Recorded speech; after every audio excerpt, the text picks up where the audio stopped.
She did it without asking me. She did it without telling my husband. She collected a swab from my 4-year-old daughter during what I thought was a normal Sunday lunch, and she sent it to a private lab 2 counties over, and she waited for the results like she had already written the ending to a story she was certain she knew. I found out on a Thursday afternoon, standing in my own kitchen, holding a printout she had left on my counter like it was evidence at a trial. The results were not what she expected. They were not what any of us expected. And the secret they uncovered had nothing to do with me at all. Before this story goes any further, I want to ask you something honestly. If someone you trusted went behind your back and tested your child's DNA without your knowledge or consent, what would you do first? Would you confront them face to face, or would you go quiet and wait to see how far they were willing to take it? Because the choice Emily made in that moment is one I still think about, and I think you will too. Stay with this story, because the truth that came out of that test changed every single person in that family forever. My name is Emily, and I want to start by telling you that I am not someone who looks for conflict. I never have been. I grew up in a house where keeping the peace was treated almost like a religion, where you swallowed uncomfortable things and smiled through dinners, and told yourself that love meant choosing silence over honesty. By the time I was an adult, I had gotten very good at being the woman who smoothed things over, who sent the thank you notes, who remembered everyone's birthdays, who brought the right dish to every family gathering, and who laughed off comments that landed a little too hard. I thought that was strength. I thought patience was the same thing as love. It took a long time for me to understand that I had confused the two completely. I met my husband Daniel when we were both 26. He was warm and funny, and the kind of person who could make a room feel easier just by walking into it. We dated for 2 years, and in that time, I fell in love not just with him, but with the idea of the life we were building together. We got engaged on a cold November night on a bridge near the river in the town where we both grew up, and I thought that was the beginning of everything good. What I did not fully understand, yet, was that marrying Daniel also meant entering a relationship with his mother, Margaret, that would test me in ways I had never been prepared for. Margaret was 61 when Daniel and I got married. She was a trim, well-dressed woman with silver-streaked hair she always wore pulled back, and a way of speaking that made everything she said sound reasonable and measured even when the content was not reasonable at all. She smiled often. She hugged often. She asked questions that sounded like interest but functioned more like inventory, like she was cataloging what she knew about you so she could use it precisely when the moment called for it. I noticed this about her within the first few months of knowing her, and I told myself I was being uncharitable. She was Daniel's mother. She loved him. She was adjusting to sharing him. I gave her the benefit of every doubt I could find. The wedding was beautiful. I mean that. It was a small ceremony in a garden in late spring, and the flowers were exactly what I had always imagined, and Daniel cried when he saw me walk toward him, which made me cry too, and for those few hours everything felt like it belonged to us in the best possible way. Margaret sat in the front row and dabbed her eyes with a handkerchief and told everyone at the reception that she had always wanted a daughter. She said it to me directly, holding both my hands, looking right at me, and I believed her. I wanted to believe her. I was 28 years old and I wanted my husband's mother to love me, and she was saying the right words, and so I let myself feel what I had been hoping to feel. The first real sign came about 6 months after the wedding.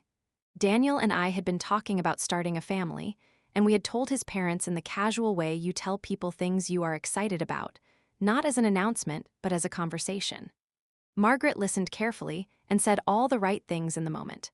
But the following week, she called Daniel without telling me and spent 45 minutes on the phone with him, raising what she called concerns. He told me about it afterward, a little uncomfortable, trying to frame it gently. She had apparently expressed worry about whether we were financially stable enough, whether we had thought it through properly, whether I specifically had the temperament for motherhood. Her words, whether I had the temperament for motherhood. Daniel said he had defended me, and I believed him, and I told him it was fine, and I swallowed the sting of it whole and moved on. Our daughter Rosie was born when I was 30 years old. She arrived in March, small and red-faced, and so completely herself from the very first moment that I could not stop laughing through my tears in the delivery room. She had Daniel's dark hair, and what I was told were my eyes, and a determined look on her face that made the nurses laugh. She was the most real thing that had ever happened to me. I had loved Daniel before Rosie came. But when Rosie arrived, I understood a different dimension of love entirely, one that was less about warmth and more about fierce, immovable certainty. I would protect this child from everything. I did not know yet that one of the things I would need to protect her from lived 20 minutes away and brought us casseroles. Margaret came to the hospital the day Rosie was born. She held her granddaughter with practiced ease, the way someone holds a baby when they have done it many times before, and she looked down at Rosie's face for a long moment without speaking. Then she said that Rosie did not look much like Daniel. She said it in a soft voice, as if she were simply observing the weather. Daniel laughed it off. He said all babies look the same at first. Margaret smiled and said yes, of course, and handed Rosie back to me, and I looked at my daughter's face, and then I looked at Margaret and I told myself I was imagining things. I was not imagining things. The comments continued in the months that followed. They were never loud. They were never direct. They were the kind of comments that live in the space between what someone says and what they mean, so that if you ever tried to repeat them, you would sound paranoid. She would look at photos of Rosie and say things like, "It is funny how babies can surprise you," or "Every child is their own person," or "Genetics are so unpredictable, are they not?" She said these things with a pleasant expression and a light tone, and I would feel the implication of them like a cold hand on the back of my neck. But what was I going to do? Tell my husband that his mother was implying our daughter was not his? Tell him based on what? A tone of voice, an eyebrow raise over a casserole dish. I stayed quiet, I kept the peace, I was good at that. When Rosie was 18 months old, Margaret began pushing for more time alone with her. Not the normal grandmother request of wanting to babysit occasionally so Daniel and I could have a date night. She wanted to take Rosie to her house for full weekends. She framed it as giving us a break. She framed it as bonding time. She framed it as something that would be good for Rosie. And the requests came with a kind of soft insistence that made saying no feel like cruelty. Daniel thought it was a good idea. He grew up close to his grandmother and he thought the relationship between grandparent and grandchild was sacred. He wanted that for Rosie. I understood that.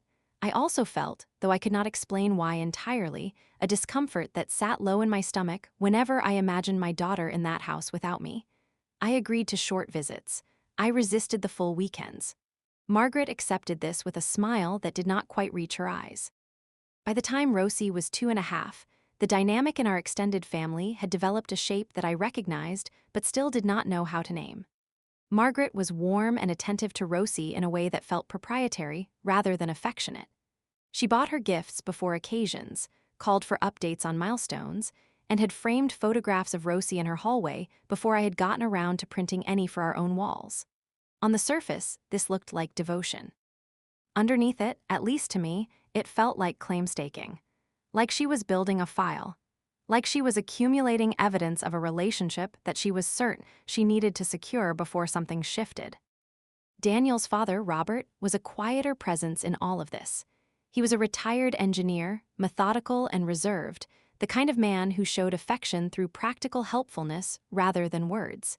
He fixed things around our house without being asked. He showed up when we were moving furniture. He was kind to me in the specific, limited way of a man who operates within the emotional boundaries his wife sets, and who would never deliberately contradict her, and who was therefore not someone I could rely on to notice what I was noticing. He was not an enemy. He was a bystander, which, in some ways, amounted to the same thing. Rosie turned for the following spring, and we had a small birthday party at our house with her preschool friends and both sets of grandparents.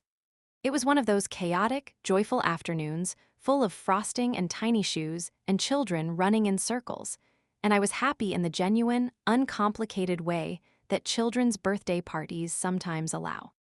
Margaret arrived with a large gift, fussed over Rosie, took several photographs on her phone, and at one point pulled me aside to compliment the decorations in a way that managed to be both flattering and slightly condescending. The way a teacher compliments a student's effort without suggesting the work was particularly impressive. I smiled and said thank you and went back to the party. What I did not see, because I was carrying a birthday cake out of the kitchen at the time, was Margaret asking Rosie if she could look at something in her mouth. Rosie was 4 and trusting, and her grandmother was fun and had just given her a large gift, so she opened her mouth without hesitation. What I also did not see was the cotton swab that Margaret had brought in her purse. I did not see any of that. A neighbor who had come to the party saw it.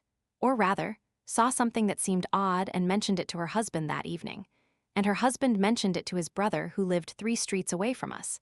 And the information moved through that particular network slowly, the way small observations sometimes do, until it arrived at me 5 weeks later through a mutual friend who was not sure whether to say something but ultimately decided that I deserved to know.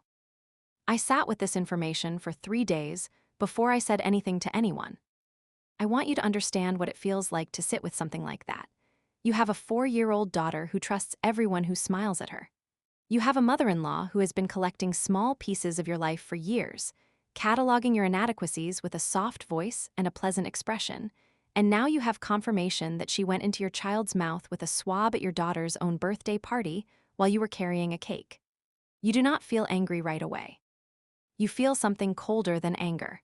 You feel the specific chill of understanding that your instincts were right all along, that every discomfort you excused, and every comment you dismissed, and every concern you swallowed were not paranoia. They were pattern recognition, and the pattern had been leading here for 4 years. I did not cry. I sat at my kitchen table with a cup of tea that went cold, and I thought about what I knew and what I did not know, and I thought about my daughter sleeping upstairs with no idea that the adults in her life were conducting a quiet investigation around her without her knowledge or consent, and I made a decision. I was not going to move fast. I was going to find out exactly what had been done, exactly what results had been obtained, and exactly who else knew. Then I was going to decide what to do with that information, not out of anger, out of clarity. I started with the mutual friend who had told me. I asked her very specifically what she had seen and heard. She was careful and honest and told me exactly what the neighbor had described. She also mentioned, because she is the kind of person who notices things, that Margaret had been asking around about private DNA testing services several months before Rosie's birthday. Not in an obvious way. In the way of someone making casual conversation that happens to circle back to the same subject. Whether tests were reliable, what the turnaround time was, whether results could be accessed online. My friend had thought it was idle curiosity at the time. She did not think so anymore. I spent the next 3 evenings doing something I am not entirely proud of, but do not entirely regret. I went through the information I had access to carefully and methodically. I am not a private investigator, and I did not do anything illegal. But I am a thorough person when I need to be, and I had been managing our household accounts for years, and I knew where documents tended to be kept, and I paid close attention to the mail that came to our house and the calls that came in on the shared landline we still kept for the house, even though neither of us used it much. I was looking for a thread. I found one. A letter arrived addressed to Margaret, but delivered to our address by mistake. The return address was a private genetic testing laboratory. The envelope was thin. I did not open it, but I photographed the outside of it and I held on to it for one day while I thought about what to do, and then I drove it to Margaret's house and handed it to her at the door and watched her face. That moment told me everything I needed to know. She went pale, not the pale of someone who receives unexpected news, the pale of someone who has been caught. There is a difference, and it is visible, and I know what I saw. She recovered very quickly. She smiled and said it was probably something for Robert. She said she had no idea what it was. She said these things with the same smooth control she brought to every uncomfortable moment. But her hands were not entirely steady when she took the envelope. And she did not quite meet my eyes, and I smiled back and said, of course, how strange, and drove home knowing that the results of whatever she had done were already in her possession. I did not tell Daniel that night. I told him the fall. Lowing evening, after Rosie was asleep and the house was quiet, sitting at the kitchen table with both of us facing each other. I told him everything. The birthday party, the swab, the mutual friend, the neighbor, the letter. His face went through several different expressions in a short period of time, and none of them were comfortable to watch. He was not a man who processed things quickly when they involved his mother. He loved her with the particular unexamined loyalty of someone who had never had a reason to look directly at her and decide what he actually saw. But he was also a fair person at his core, and I had documented everything carefully, and the story I was telling him was not a feeling or an interpretation. It was a sequence of events. He sat in silence for a long time after I finished. Then he said he needed to talk to her. I said I understood, and I meant it. I did not ask him to cut off his mother. I did not ask him to choose. I asked him to find out what she had done, why she had done it, and who else had seen the results. He nodded. He called her the next morning. The conversation lasted almost 2 hours. I heard Daniel's half of it from the other room, and the rhythm of his voice told me most of what I needed to know before he came to find me afterward. She had admitted it. Not easily and not completely, but she had admitted that she had done a test. Her explanation was that she had been concerned. She had seen, she said, some physical features in Rosie that made her worry. She framed this as care. She framed it as protecting her son. She said she had never intended for the results to hurt anyone. She said she had done it out of love. Daniel told me this with a complicated expression on his face. I asked him what the results had said. He told me they had confirmed that he was Rosie's biological father with no ambiguity. I felt a flash of something that was not quite vindication and not quite relief, but lived somewhere between the two. Of course they did. Of course they had, because I have never been unfaithful to my husband. Not once. Not in a thought that came close enough to become an action. And I had lived for 4 years with an undercurrent of insinuation that I was somehow less than what I appeared to be, that I was holding something back, that my daughter was a question that needed answering. And I had known all along what the answer was. And now so did everyone else. But here is where the story changes direction in a way that none of us anticipated, because the test had confirmed Daniel's paternity completely. But the way the test had been run, through a laboratory that ran extended family marker analysis as a standard part of their premium package, had also flagged something else. Something that had nothing to do with me or with Rosie at all. Something that Margaret had not asked to find out, and something she certainly had not expected. The results showed that while Daniel was definitively Rosie's father, the genetic markers present in Rosie did not align in the way they should with the extended family profile that Margaret had submitted as the paternal grandmother reference. The lab had included a note with the results suggesting that the paternal grandmother relationship might warrant a separate confirmation test. Margaret was not a genetic match at the level expected for a biological paternal grandmother. She was close, but not quite right, not in the way that made sense if Daniel was her biological son. Daniel did not understand what this meant at first. I read the technical language of the letter more carefully, and then I sat very still for a moment, and then I asked Daniel to call the laboratory and request a consultation, which he did. 3 days later, we sat together on the phone with a genetic counselor who explained, gently and professionally, that the markers in question suggested the possibility that Daniel's paternal biological origins might be more complex than previously understood. She said the results were not conclusive in isolation, and that any meaningful conclusions would require a direct comparative test. She recommended a paternity confirmation between Daniel and Robert, his father. The call ended. Daniel and I sat in silence. Then he said very quietly that he needed to go for a walk. He was gone for over an hour. I sat with Rosie and read her 3 books and made her dinner and bathed her and put her to bed, and then I sat on the couch and waited for my husband to come home. When he did, his eyes were red, but he was calm. He sat down next to me and he took my hand and he said that he was sorry, not for his mother's behavior specifically, though that too. He was sorry for every moment he had asked me to give her the benefit of the doubt. He was sorry for every time I had been made to feel that I was the problem in that family. He understood now what 4 years of patience had looked like from where I was standing, and he was sorry it had taken this to Mac. It visible. I held his hand, and I did not say I told you so. That was not what he needed, and it was not what I wanted to say. What I said was that we needed to find out the truth, all of it, and that we needed to find it out together and handle it carefully, because whatever the truth turned out to be, there was a 61-year-old man 20 minutes away who might be about to learn something that would change his entire understanding of his own life. Robert's test was arranged discreetly. Daniel called his father and asked him to come over on a Saturday morning, and he told him there was something important they needed to discuss as a family. Robert came alone. Margaret had not been invited. Daniel sat his father down at our kitchen table, and he walked him through what had happened with the greatest care and respect I have ever seen one person show another, and then he placed the lab results on the table and waited. Robert looked at the papers for a long time. He was an engineer by nature. He understood data. He read slowly and carefully, and when he lifted his face from the papers, it was not an expression of confusion. It was an expression of a man who had just seen something on paper that confirmed a question he had been carrying privately for a very long time. He did not look shocked. He looked tired in the way of someone who has been holding something heavy and has just been told they can set it down. He agreed to the additional test without hesitation. The results came back within the week. They confirmed that Robert was not Daniel's biological father. I want to pause here and say something plainly. Robert was the best person in that family. He was a man of quiet dignity and consistent decency, and the results of that test did not make him any less Daniel's father in any way that mattered to daily life or memory or the thousand small moments that make a parent real. Daniel knew that. He said it to his father before the results even came back.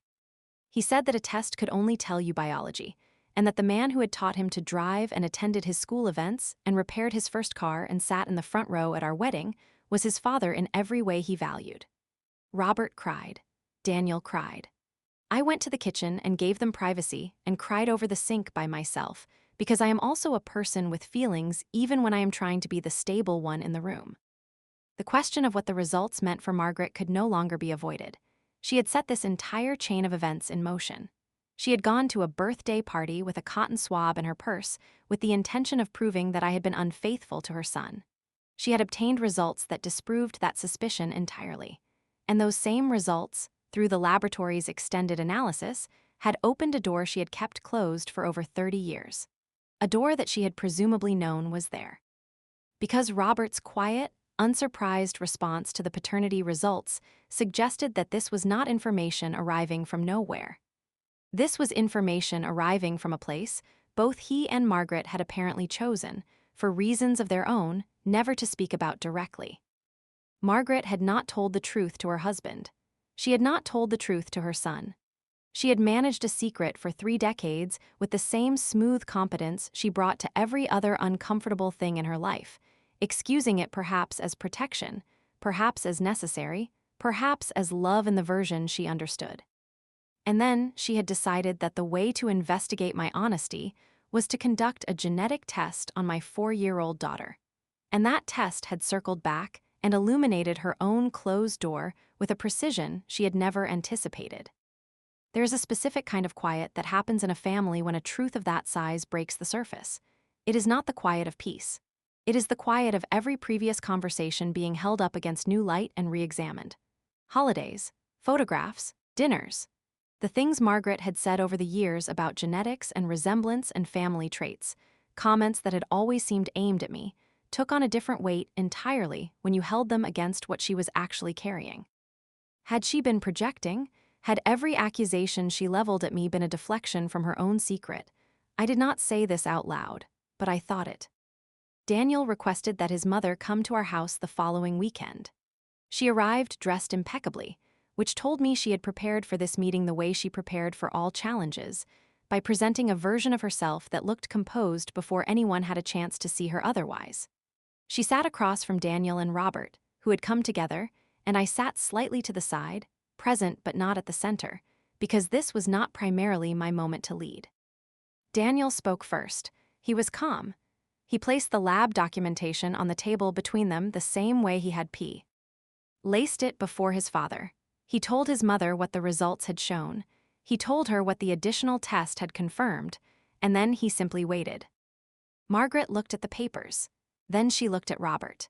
Then she looked at Daniel. And for the first time in the 4 years I had known her, her composure came undone. Not loudly. She was not a loud woman. But something in her face broke open in a way that was painful to witness even for me, even after everything, because underneath all the management and control and strategic warmth she had deployed for years, there was clearly a woman who had been afraid for a very long time. Afraid of exactly this moment. She confirmed it.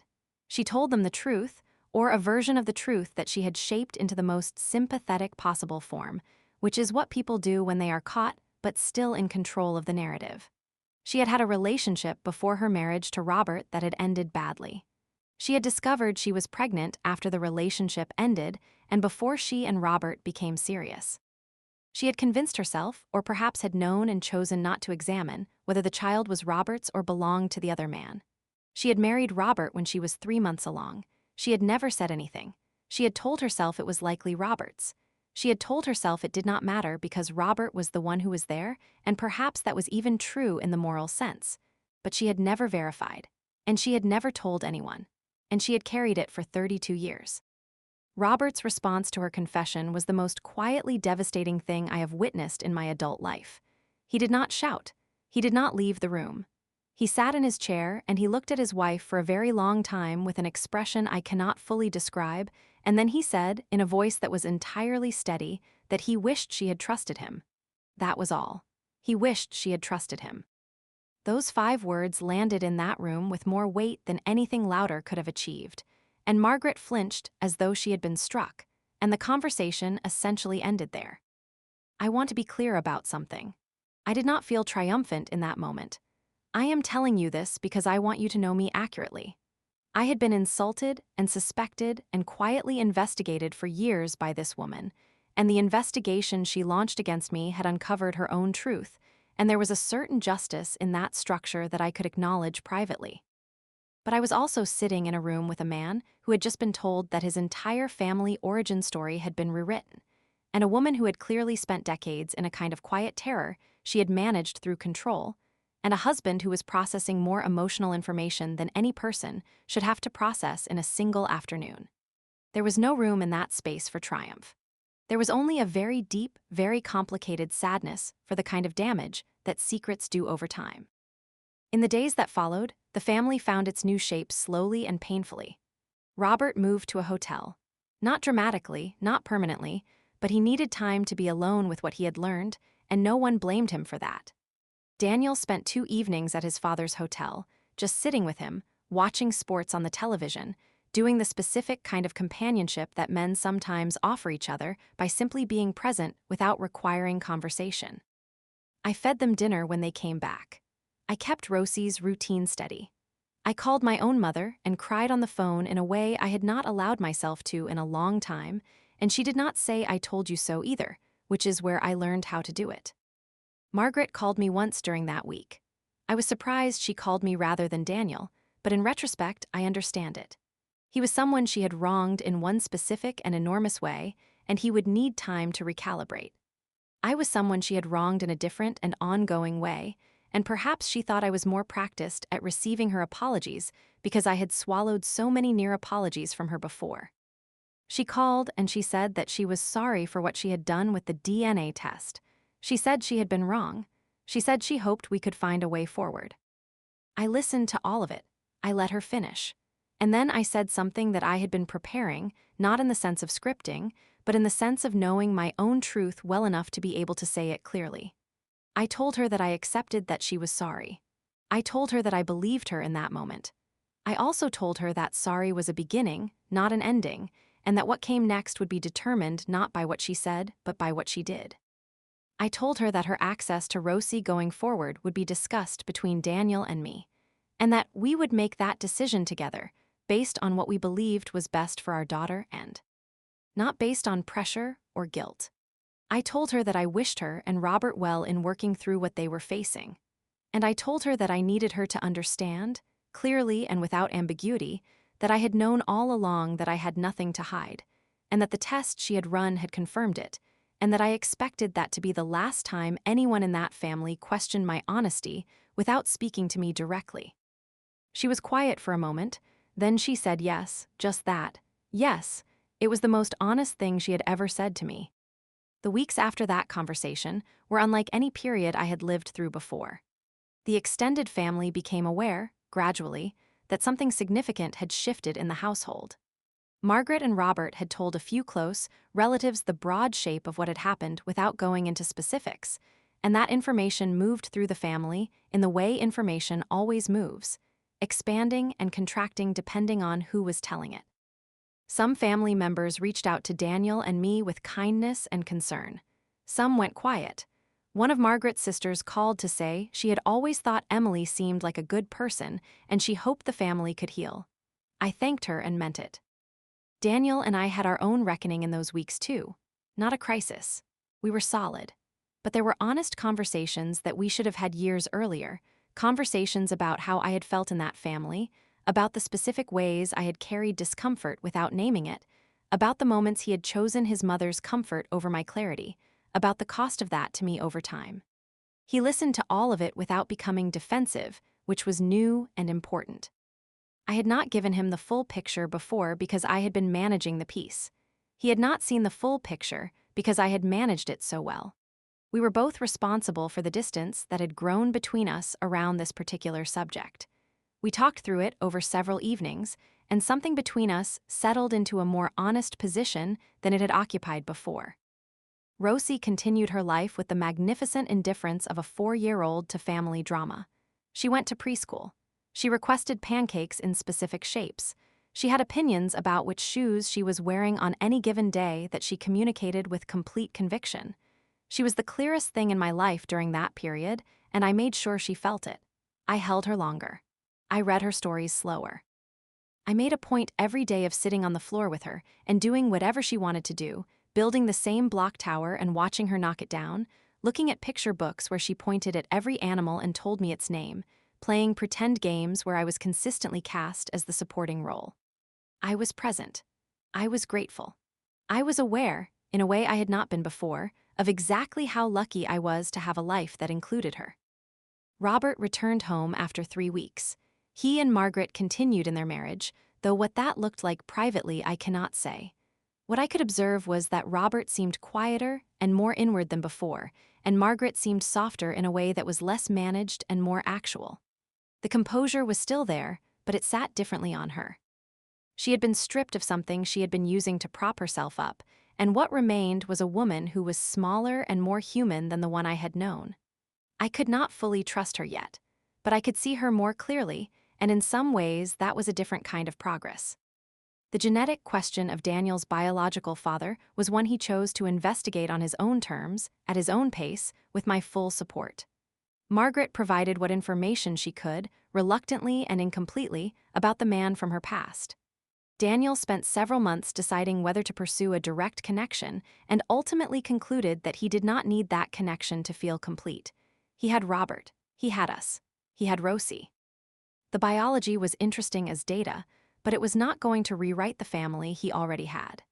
He told me this over dinner one evening with the same steadiness he had shown throughout everything, and I understood that he had arrived at that conclusion genuinely and not as avoidance.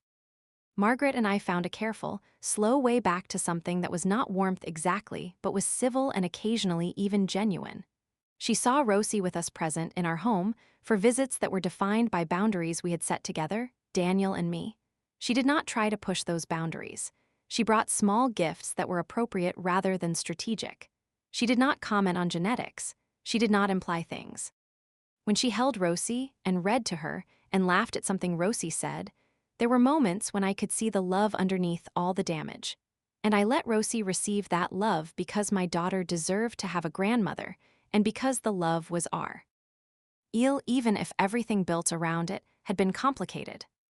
I want to tell you about one specific evening because I think it says something true about where things ended up. It was maybe 7 months after everything had unfolded. We were at Daniel's parents' house for a birthday dinner for Robert. Margaret had cooked. The table was set with actual care, not performance, and the food was good, and Robert was in a decent mood, and Rosie was allowed to stay up past her bedtime because it was a party, and she exploited this fully. At one point, Rosie climbed into Margaret's lap without being invited and without any hesitation, and said that she wanted to hear the story about the rabbit again, which was apparently a story Margaret told her that I had never heard. An original one that Rosie had memorized well enough to correct if any detail was wrong. Margaret held her and told the story. I watched from across the table. Daniel was talking to his father about something and not watching. It was just me, observing, and what I saw was a grandmother telling a granddaughter a story she had made up for her, with specific voices for each character, and Rosie's face in a state of complete transported attention. And I thought about what it had cost to get to that table. I thought about the swab in the purse at the birthday party. I thought about the letter on my kitchen counter. I thought about the genetic counselor on the phone explaining what the markers meant. I thought about Robert's face when he said he wished she had trusted him. I thought about Daniel's red eyes when he came back from his walk. I thought about the months I had stayed quiet when I should have spoken. I thought about all of it, and I sat with it, and then I let it sit behind me where it belonged. I had not forgiven everything. I do not think forgiveness is a single event that happens once and then everything resets. I think it is a direction you choose to move in, slowly, and some days you move more than others, and some days you stay still. I was moving. That was enough. What I want to say to you, if you have made it this far in this story, is that the thing that protected me through all of it was not cleverness. It was not strategy. It was not even patience, though patience played a role. The thing that protected me was knowing my own truth clearly enough that when someone tried to make me doubt it, I could hold on to it without needing anyone else to confirm it first. I knew who I was. I knew what I had done and what I had not done. I knew what kind of mother I was, and what kind of wife I was, and what kind of person I was. Margaret's investigation did not find what she was looking for because there was nothing there to find. And the truth she was trying to prove became the torch that lit up the truth she had spent 30 years hiding. I did not plan any of that. I did not orchestrate it. I just lived honestly and waited for the truth to land where it belonged. Rosie is 5 now. She has opinions about everything and is completely uninterested in anyone else's opinions about her opinions. She is the funniest person I know. She still requests the rabbit story from Margaret sometimes, and Margaret still tells it. Daniel takes Rosie to his father's house on Saturday mornings, and they build things in Robert's workshop, wooden toys and bird feeders, and once an extremely lopsided birdhouse that we display prominently in our garden because Rosie insists, and because she is right to insist. Our life is not perfect. No life is. But it is honest, and it is ours. And it was built on a foundation that someone tried very hard to crack, and the crack they made exposed something in themselves instead of in me, and the foundation held. There is something I have carried with me from all of this that I think about often. It is the image of Margaret at that birthday party, slipping a cotton swab into her purse before she left the house that morning. Standing in front of her mirror, deciding to do it. She had everything she needed to simply ask me a question, to sit across from me and say, "I have been worried, I have these fears, can we talk about them honestly?" She never chose that. She chose the swab in the purse. And I think about the version of our relationship that might have existed if she had chosen the conversation instead. A real one, an honest one, whether we could have built something that did not require 4 years of accumulated quiet damage to get through. I think we could have. I think that is the saddest part of the whole story, not the secret or the test or the results. The conversation that never happened when it could have. That is what I carry forward, not bitterness, not triumph. The understanding that the most honest thing you can do in a relationship is to say the true thing directly, even when it is uncomfortable, even when you are afraid of what comes back, because the alternative is always worse. Always. The silence you choose to protect yours.